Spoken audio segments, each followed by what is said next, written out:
यहाँ के जो लोग हैं वो भारत के लोग हैं। We are people of this India. आप भारत के नागरिकों के बहन बेटियों के कपड़े फाड़ोगे, कील लगा के डंडों में मारोगे, अमानवीयता वाला व्यवहार करोगे, उनकी इज्जत को तार तार करोगे। इसलिए हमने अपनी बहन बेटियां पैदा करी है क्या? सत्ता पक्ष कह रहा है कि वो सारी चीजें हरकतें जो है वो उपद्रवियों के द्वारा की गई, वो छात्र नहीं है। सर, उपद्रवी तो चंद्रशेखर भी थे, उपद्रवी तो शहीद भगत सिंह भी थे, और ये जो देख रहे हो ना, ये उन्हीं के खून है, ये उन्हीं के खून है।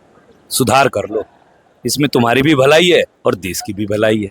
देखो, आपको हमने सत्ता इसलिए नहीं दिया था कि आप हमारी बहन बेटियों के कपड़े फाड़ोगे। हमने आपको सत्ता इसलिए दिया था कि आप उस पर शासन करो। शासन जनता पे किया जाता। अब पता है प्रॉब्लम क्या है कि मालिक तो हम लोग हैं, यानी कि लोकतंत्र है तो लोग ही मालिक होंगे।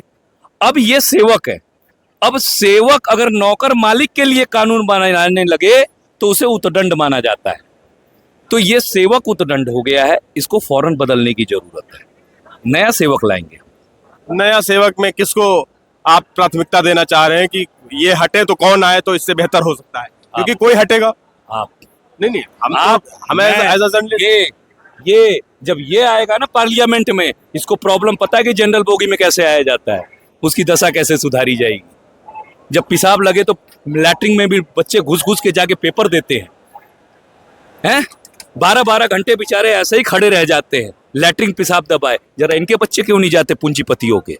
इस बात का जवाब दे गवर्नमेंट तो बस जवाब दे दे कि हम जिएंगे कैसे। अच्छा चल छोड़, जिए तो छोड़, मरेंगे कैसे ये बता दे। हम कमेरू वर्ग है, हम कमा के खाना जानते हैं, हम भिखमंगे नहीं है। आगे बात समझ में, कान खोल के सुन ले गवर्नमेंट। और ये ना, ये चालबाजियां खेलना बंद करे। जो ये बच्चे शिक्षा के लिए आए हैं ना और रोजगार के लिए, ये तुम और ये क्या ये मीडिया में आजकल चला रहे हो कि हाँ भाई नीट का मतलब बता, नहीं पता उसको मतलब बता। इसकी बहन को पता होगा, इसके भाई को पता होगा, इसके ताऊ को पता होगा, इसके चाचा को पता होगा। तूने लाठी क्यों मारी? ये पूछने के लिए आए ये यूथ तो। क्यों मारेगा लाठी भाई?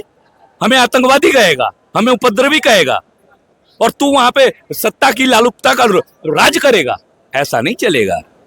सुन कान खोल के, हम भारत के लोग भारत को एक प्रभुत्व संपन्न समाजवाद पंथ निरपेक्ष लोकतांत्रिक गणराज्य बनाते हैं। We are people of this India. हम राजा हैं, तमीज से बात करो हमसे। हमारी बहन बेटों के तुम कपड़े फाड़ोगे, कीलों से मारोगे। अरे मानव इंसानियत में मर गई है तुम्हारी, राक्षस कहीं के। तुम राक्षसी प्रवृत्ति के लोग हो, तुम्हारा तो वध होना चाहिए।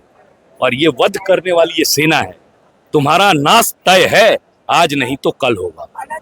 जिस ओर जवानी चलती है उस ओर जमाना चलता है। मैं देख रहा हूँ जितना भी यूथ है आक्रोशित है, एक नीट को लेकर नहीं, हर एक परीक्षा में कहीं कोई कैलेंडर जारी नहीं हो रहा, कहीं रिजल्ट नहीं आ रहा, कहीं धांधली हुई जा रही है।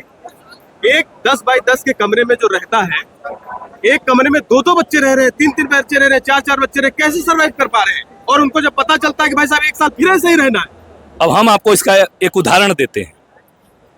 ये जो परीक्षा है ना, ये एक ड्रामा है। इनके पास जॉब ही नहीं है, इनके पास शिक्षित करने की व्यवस्था ही नहीं है। हमारे बच्चे बहुत तेज हैं और उनके बच्चे नालायक हैं, क्योंकि वो उनके बच्चे तो ऐश्वर्य जीवन जी रहे हैं ना जी। हमारे बच्चे कष्टों में, विदेशों में पढ़ रहे हैं, यहाँ थोड़ी पढ़ रहे हैं। कष्टों में हमारे बच्चे पढ़ रहे हैं, कष्टों में पढ़ रहे हैं, कष्टों में काम कर रहे हैं।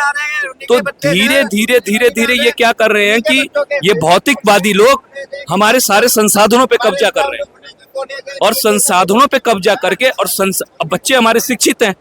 अब शिक्षित है तो वो उसका मुकाबला नहीं कर पा रहे तो पेपर लीक करवा दे रहे हैं। अरे भाई तुम ये कह दो कि जिसके पास 50 लाख रुपया होगा वही डॉक्टर बनेगा, तो हमारे बच्चे मेहनत नहीं करेंगे ना, फिर कोई और काम देखेंगे। या 50 लाख का जुगाड़ करे, अपना कमाए जाके, कमाए, खेत पहले कमाए। तो हमारे संविधान को खत्म करना चाह रहा है। तो ये एक मूल मंत्र है। ये लोग शिक्षा का, देखो शिक्षा रीढ़ की हड्डी है। बाबा भीमराव अंबेडकर ने एक बात कहा था, उन्होंने एक ही बात कहा था कि भैया शिक्षित बनो, संगठित रहो और संघर्ष करो। अब इनका नीति क्या है? पृथकीकरण, नियंत्रण और संचालन, जो अंग्रेजों का था। अलग करो, अंग्रेजों का ही खराब है बीजेपी के। अलग करो, नियंत्रित करो और संचालित करो। अब इन्होंने पृथकीकरण नीति को इतना बड़ा कर दिया कि घर घर में फूट डाल दी, भाई को भाई से लड़वा दिया। और स्वतंत्रता के 3 आधार हैं, स्वतंत्रता, समानता और बंधुत्व। इन्होंने भाईचारा खत्म करके अब हमें गुलामी की तरफ लेके जा रहे हैं। लेकिन आज देख ले, यहाँ पूरा हिंदुस्तान है, कोई जात नहीं पूछ रहा, एक थाली में खाना खा रहे हैं। तेरा तो विनाश तय है। जय हिंद, जय भारत।